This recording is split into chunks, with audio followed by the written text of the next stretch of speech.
Ladies, are you dreaming big enough? I want you to dream big and act bigger. You see, I want to have power. I want to be empowered.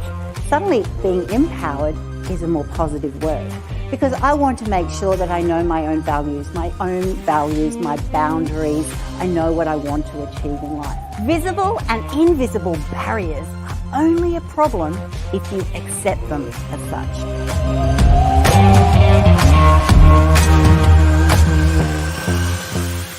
So a woman with a big dream also needs to have a plan, because without a plan, that dream is just a wish. I love her confidence, I love her charisma and her positivity and her brightness and her colour and her lessons about life, you know, as a woman who's been through so much. It was really, really inspiring and really interesting. I had 4 kids in 2 years. I wanted to be a businesswoman. I had no money. I had to think, how is this dream going to happen?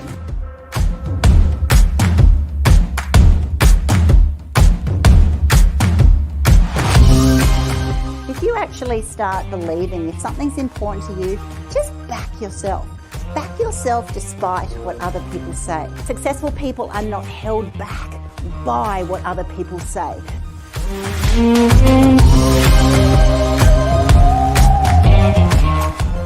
I would recommend that for everybody, because everybody should have a dream and everybody should back themselves. So I think she's awesome. Even when it feels like everything's not going to work, they go, you know what? I'm going to make sure that this does work. I'm going to be positive despite, because it brings energy, it brings opportunity. And as soon as you actually get half glass empty, your vision will start failing.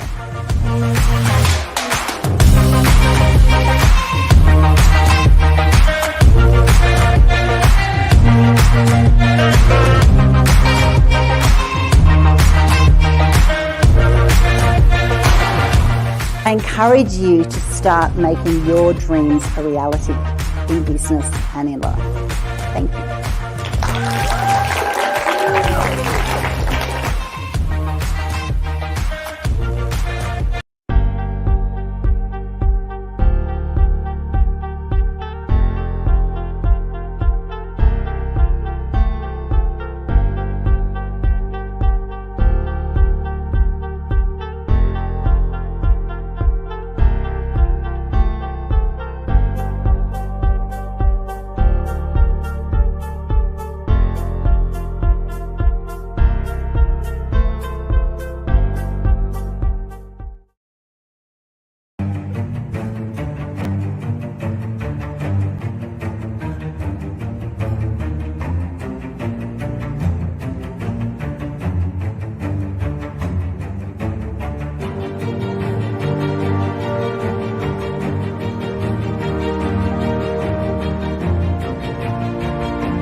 Hello and welcome back to our Success Summit, our Mindset Magic Summit. We are having so much fun, I must admit, over the couple of days that this is running, and you're going to meet so many interesting, fascinating women from around the globe. So make sure as you're tuning in, you put in all of your questions to our presenters in the chat, whether you're watching on YouTube or Facebook or LinkedIn Live.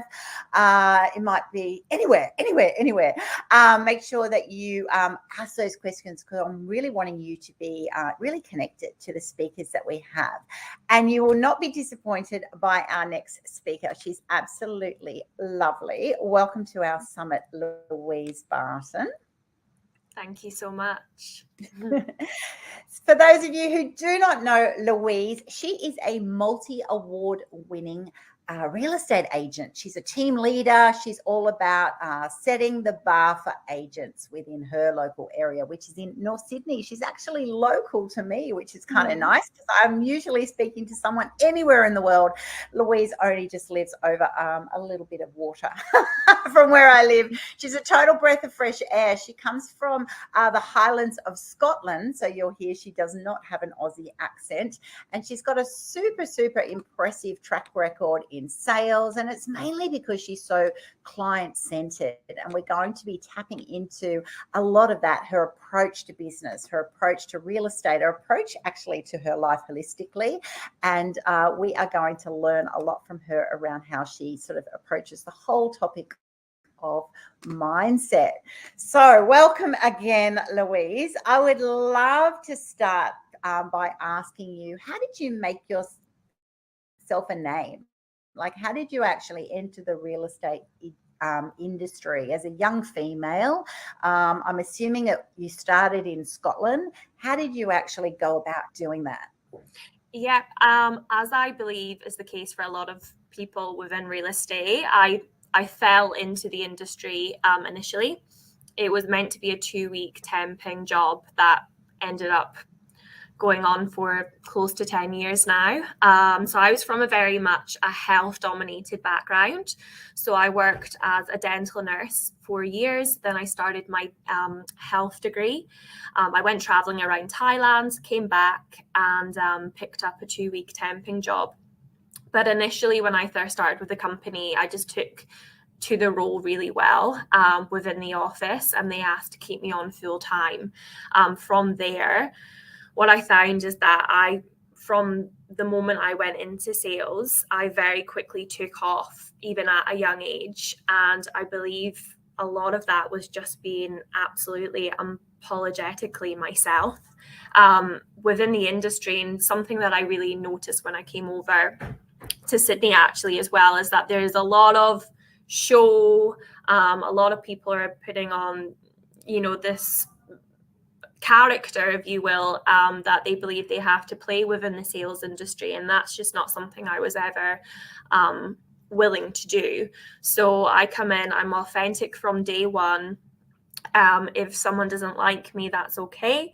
There's lots of different agents out there for people to choose from, but I'd like to think that if a client chooses to sell with myself, it's because they believe in what I'm saying, they trust me, and if I'm myself from the day one meeting, then I know that I'm able to keep that up right through to the end result. So I think the reason that I've managed to make a name for myself, especially coming over to Sydney, is that I am just myself. What you see is what you get, whether you're my seller, you're my buyer.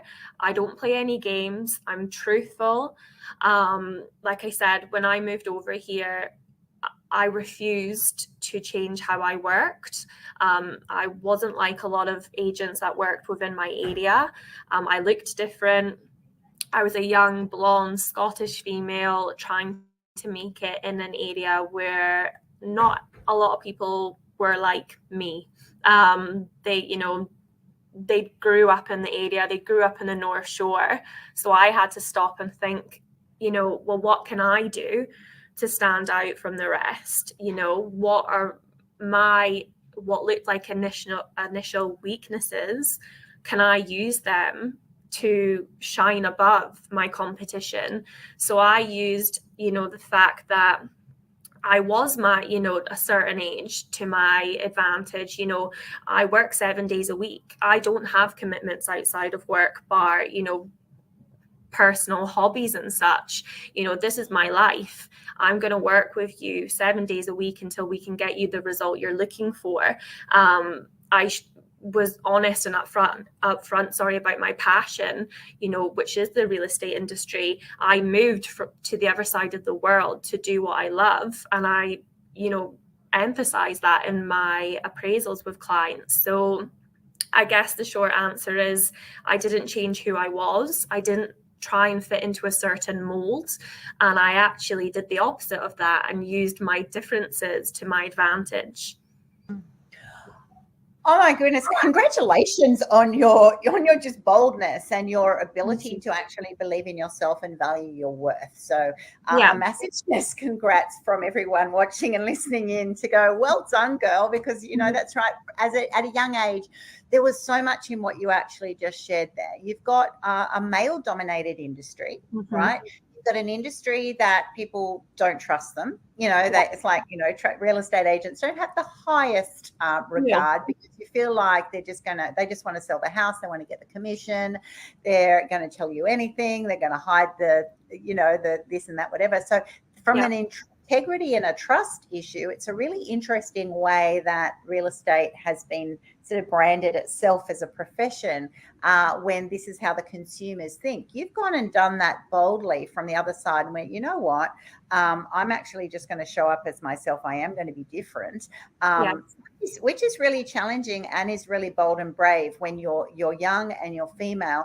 Then you've even done that across the globe as well, coming to Australia and then realizing, oh, okay, there's going to be a bit of a different culture, a different way that people will show up in your industry, and you've still gone and backed yourself. So awesome. I absolutely love that. And I hope you're taking note, those listening in, you know, that you've mentioned that, you know, authenticity and just, you know, being yourself. And I tell you what, isn't that just so much easier once you've got to that stage? You don't have to have all the pretense of when you're on and when you're off and how you're behaving in front of a buyer or a seller. Or it's exhausting, actually. It's exhausting. There's too many games. And like, that's what I noticed when I moved over. I thought, no, we're going to do things differently. And it's not going to be for everyone. And that's okay. You can't please everyone. Exactly. So how do you keep motivated when life throws you challenges? You're going to have challenges happen, whether at work or in your personal life. How do you actually keep motivated? Yeah, no, like absolutely. I personally practice positive thinking, and so I meditate. I try to meditate daily. Like, I do think that's sometimes an impossible standard to live up to. So I meditate when I can fit it into my working week.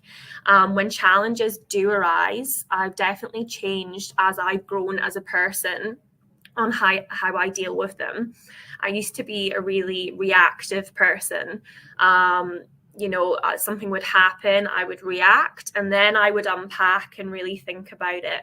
So now I've actually learned to just take a second when something happens, which it happened, you know, you come up to a lot of challenges within the real estate industry. It is notorious for being stressful and for, you know, hurdles.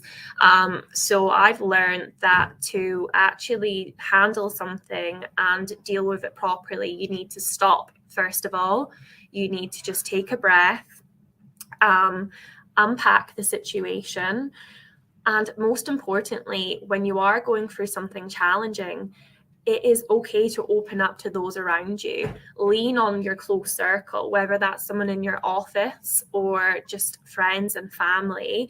Discuss what you're going through with them, because I have always been a really proud person and I like to handle things myself. And I have learned that, you know, really it's true, a problem shared is a problem halved. And whether or not that person's in a position to help you actually, you know, resolve the issue or not, even talking about it, getting it out of your own head helps you actually unpack it. And because 9 times out of 10, what you're going through isn't actually as bad in reality as it is in your head. It's important to understand that you're not alone when you're going through these challenges, that everyone goes through these low points. And like, I actually think that, especially for myself, and I think that anyone that's in a high pressure job, it may seem impossible to find time out of that job to do something that you enjoy, but it's really important. So having a hobby to help you when you've had a particularly stressful day, you've been thrown with lots of different challenges, something that you can do, have your phone off for that hour, half an hour. It helps you just reset your way of thinking as well. So particularly myself, I grew up horse riding in Scotland, so I like to go horse riding when I can. And that's really good for myself because you can't have your phone on. And my phone never stops being in the real estate industry. So I like going horse riding when I can. That's an hour on the horse in the fresh air. And I'm not picking up calls, receiving bad news. And again, I've got 2 dogs. My release, if you like, is at the end of the day going for a walk with those 2 dogs, leaving my phone at home or having it on silent while I'm with them so they have my full attention, and just turning off technology for a while, just realizing that there's life beyond your work. And that really assists you in resetting your brain, going back to the problem and just managing to unpack it and resolve it. That's what I find. The value of self-care and actually to balance your day is just so important, critical, in fact. And I'm thinking, you know, for a woman who proudly goes and says, I work 7 days a week, which many people listening in would go, don't do that, girl. I know. You know, but you're also saying, yes, you're available 7 days a week, but not necessarily 24 hours a day, 7 days a week, Absolutely. right? So, like I need to be available, but I have to tell you, it's just something I've learned probably within the last year. Burnout is real. Last December, I definitely was burnt out. I'd never experienced it before. And that really gave me a wake-up call to say, actually, you need to put yourself first sometimes. Yes, you always need to be available for your clients, for your buyers, for work. But I can't work at the best of my ability if I'm burnt out. So in order to actually work at the top level that you possibly can, you need to be able to prioritize self-care within your day. Yeah. And as an industry, this concept that, well, your agent is available 24/7 whenever you have a need as the client, you know, they've actually allowed that for you to happen. You know, we all wait till we can see a doctor. We wait till we have an appointment with someone else. Whereas this idea that if I've got a question, I have to just ring my agent and they have to answer the phone straight away. You know, those sorts of things happen if the industry actually sort of reinforce that. They go, yeah, that's possible. My person is always available. So I think it is so important because it is so easy for someone in your situation to burn themselves out. Once you, first of all, you've got to negotiate that how you use your 24 hours a day over the 7 weeks, 7 days, and then also, you know, valuing your self-care, being able to sort of balance that with your customers. So what would you do differently then if you were starting again, 10 or 12 years ago, or for those women thinking I'm going to go into, the business world, what advice would you have for them? Like, first and foremost, you've got to back yourself, because when you first start within an industry, like, people are looking to see you fall. People are looking to see where you're going to trip up. And I know for myself, a lot of when I first started, I knew I was going to be successful in Sydney. And I was coming from a small city in Inverness where, you know, no one leaves. You grow up there, you die there. And I just wanted more. And I just knew, you know, I was moving into a really cutthroat industry. I was moving into one of the toughest real estate markets in the world. And I was going to be up against the best. But I had no doubt in my ability. And I could almost, you know, I am very much big into manifestation. I know it's not for everyone. But I think, you know, whether you call it manifestation or you just call it, you know, setting goals and being able to envision them, it's really important, because anything that I've managed to succeed in since moving over to Sydney, I've already been able to envision it in my mind before getting there. So definitely the most important thing is to back yourself. You need to learn to be comfortable being uncomfortable, because if you're too comfortable and you're just coasting along, you're not going anywhere. So you need to be putting yourself in uncomfortable positions as often as possible. Whether that's just finding out who are the leaders in the industry that you want to be a leader in, reaching out to them. Do they have time for a coffee? Do they have some time for you to shadow them? You need to immerse yourself within the industry, even if it makes you uncomfortable. Network with the best of the best, and really live the industry you want to succeed in. And like something else I'd say is that you need to learn as well to be comfortable with criticism and rejection, because they're both real. And when you first start in an industry, you're naturally going to make mistakes. You're going to receive criticism, and you're also going to receive a lot of rejection. I remember I was, the top performing agent where I worked in Scotland, and I really thought I was just going to arrive in Sydney and get a job very easily and just start selling $1 million properties. And it just didn't work out that way. I had to prove myself. I had to prove myself in the industry, essentially start again and build my way back up to the top. And I faced a lot of rejection. A lot of that was to do with my visa, because I was initially in a short-term visa, but also a lot of that was because, my experience was in Scotland. They wanted me to prove my worth in Sydney. So rejection is real. Use it to your advantage. Take on criticism. And whenever something doesn't go your way, try and learn something from that. And I think definitely identify your purpose and your why before you even start interviewing. So why are you looking to join this industry? Is it a passion of yours? Does it serve a purpose in reaching financial freedom? Why do you want to work in the industry? Why do you think you'll be good at it?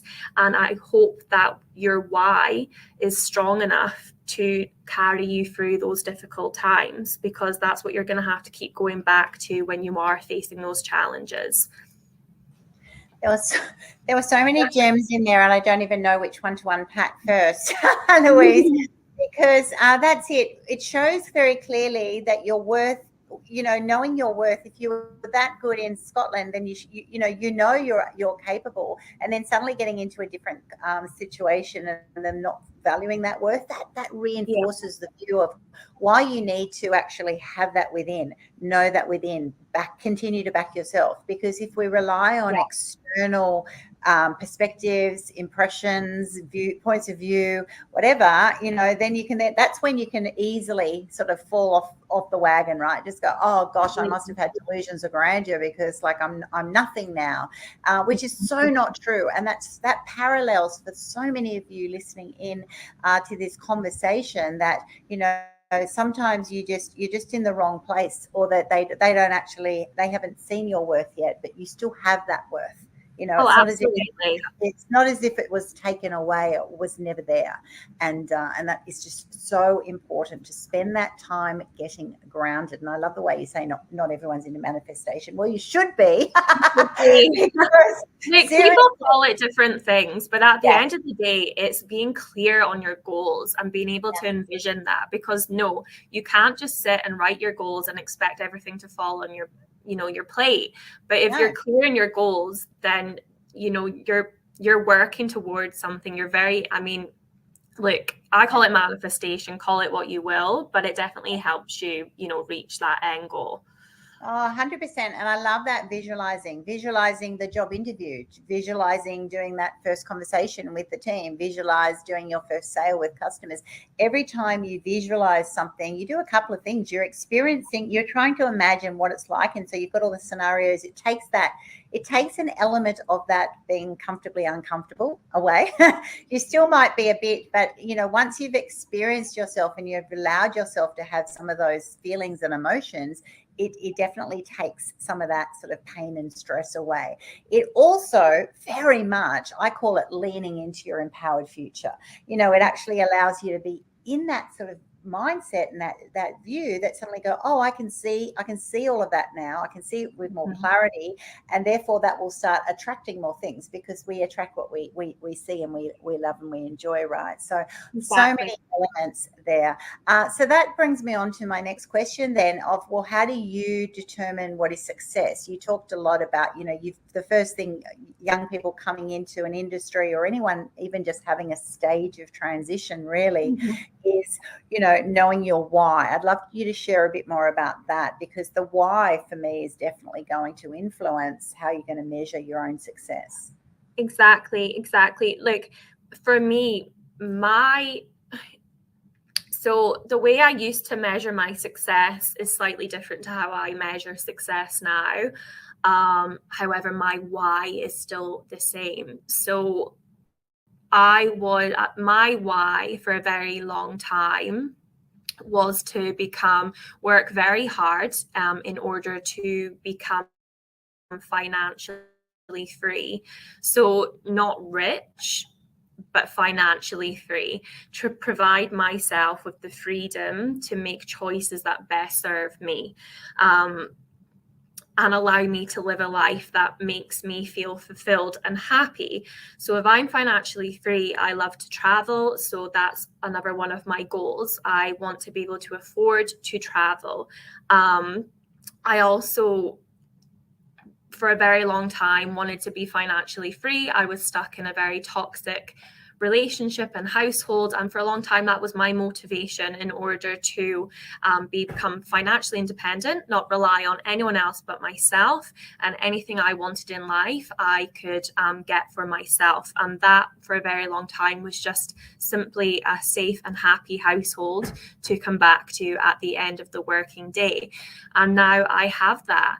And for me now, that's a really big measure of success for myself, that I do just have such a beautiful, happy household full of my animals to come home to at a long working day. And also, when I first started in the industry, it was very much me. How can I become successful? How can I become the #1 agent in North Sydney? How can I do this? And now, yes, success is still huge for myself, but I'm also building my team. So success for me is seeing people join my team, building on their skills, becoming the best version of themselves. And I would say, going back to some of my biggest challenges, is when I did first become a manager, a boss, and that was all a learning curve for me as well. But now, like, absolutely seeing people happy and successful within my team under my management, that's a massive measure for me as well. So look, my biggest why has always been financial freedom. And then under that, there's lots of more points. And one being that I am in a position to grow my team, which in turn helps us become even more successful within the industry. So like, that why has been really important over my career. When I have, hit those dark days, it's really important that you are fully understanding of your why. So yeah. You've been on quite a journey, and that's a totally normal journey for those, going through your 20s, 30s, to actually be learning so much about yourself and what you stand for. And there's nothing wrong with that. If you're still in that phase of going, well, that's right, it has to be about me because I've got to get myself right first before I can then look after others and provide things for others. And you're absolutely right. It's a bit like being on the plane with the oxygen first. Definitely, don't feel bad about that. That next level up is exactly what I looked for in my staff when, I've been a CEO for 12 years in different organizations, and the ones who I wanted to step up to management suddenly had that shift. They had exactly what you have just sort of shared now, that you go, you know what, I know I'm good at my role and I do still want to achieve these things. But the essence of what you just said was, together we achieve more, right? Absolutely. You're there for the team, right? And that's the reality is, as all of those, if you help everyone in your team to rise, then you rise anyway by default, but it's not all about you. In fact, you get the synergistic elements sort of working as well, and you get better than you could have ever imagined. Plus, you get all those happy endorphin friendly hormones that sort of just come because everyone goes, you're just such a delight to work with, Louise, and it's just such a joy, and they'll stay back and they'll do all these extra things. And let's face it, it's not just the dollars. Financial freedom is 100% right, and I'm all about that. That's what I coach women every day around the world to do, gain financial independence, because it gives them the freedom to make those choices. And until you're financially independent and free, you actually don't have as much power to influence those choices. And we need to be very honest and raw about that, because otherwise it's just a dream, but it's an impossible dream if you're trapped. And I love what you shared before too, that, when you're in a relationship, or, you're still sort of maturing as a young adult, it has to be that safety and security. Well, if something happens with my partner, or if the relationship doesn't work, or whatever family or friends have thought of where, your capabilities and this and that, you can be more protective of, I have to get this right. So success is money, right? Success is money, exactly. That money will give you the freedom to make choices that make you happy and help you grow. So I don't think to have, my why was never to be rich. My why was to be free in order to make choices that best suit myself and to create a life that makes me happy. Yes. So like definitely freedom is probably the better way to describe it. But in order, I think that's a journey. It's a journey of that's right. Start with that financial independence and enough money that you then feel that freedom kicking in, because then there is so much more that you still have that security in where you are. You will end up earning more, but you can also become a lot broader in your view. You can help other people grow, your organization grow. You can see other people have the benefits of that, and with that comes real joy. So what have your biggest challenges been then, just to finish, the biggest challenges that the moments in your stage that were real blocks for you that you had to overcome? Like two major challenges stand out for me. The obvious being, I've discussed it before, moving, starting my career, being very comfortable. And I've discussed that before earlier, that yes, comfortable is good, but it doesn't necessarily mean that you are progressing. And I was very comfortable where I was in Scotland, but it just wasn't enough for me. I needed more. So I obviously did the logical thing and moved to the other side of the world, and moved into one of the most challenging industries where I wasn't, how it felt at the time, wasn't taken completely seriously. I was on a short-term visa. I'm sure people see people come and go all the time. And it was challenging, more so mentally, initially, to think, okay, well, I am going to have to start this again. That was a challenge for myself and definitely a knock initially to my confidence.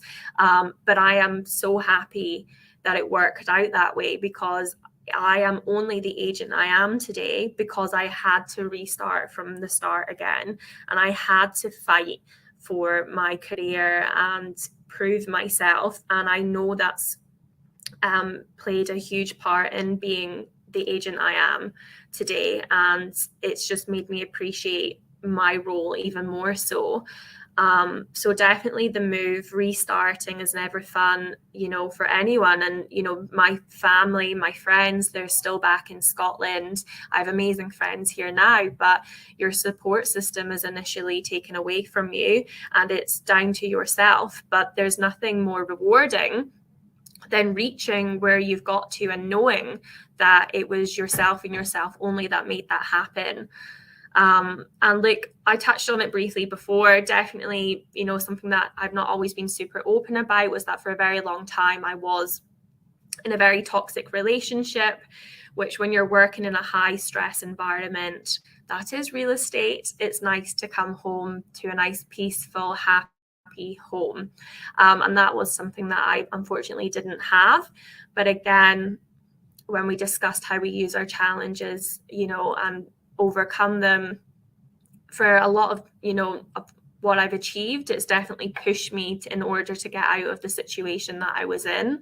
I've learned from that, what I wanted from life and what I'm willing to accept. And I'll definitely use my voice off of this situation to help other women within the industry that might have gone through the same thing. And I think it's important with any challenge that you go through in life to learn something from it and pass on that knowledge elsewhere. Absolutely brilliant. If you're a woman in the real estate industry, or anyone else who has actually just went, oh my gosh, I need to speak to this woman. She is seriously grounded and empowered, and you would be a delight to share. Definitely reach out to Louise. She's at RWNS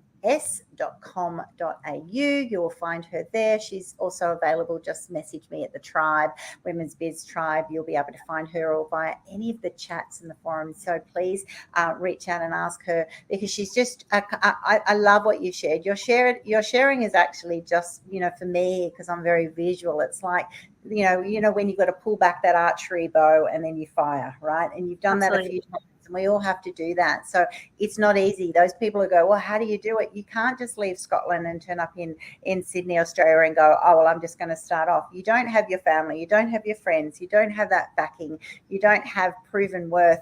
But it doesn't mean that you can't make it so much better. But you do have to believe in yourself. You need to be surrounded by people who empower you and will help grow you.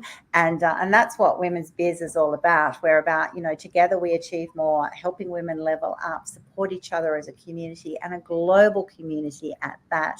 And I know some of you will need to actually press rewind and listen to some of that sharing that Louise said again, because it was very powerful, actually. It was very powerful examples of those moments that you've actually had to, really, really back yourself, really just show up when it's not a great day, show up when it's very challenging and people are not seeing your worth, because when you actually just keep showing up every day and demonstrating that, that will reveal itself. It has to. It always does.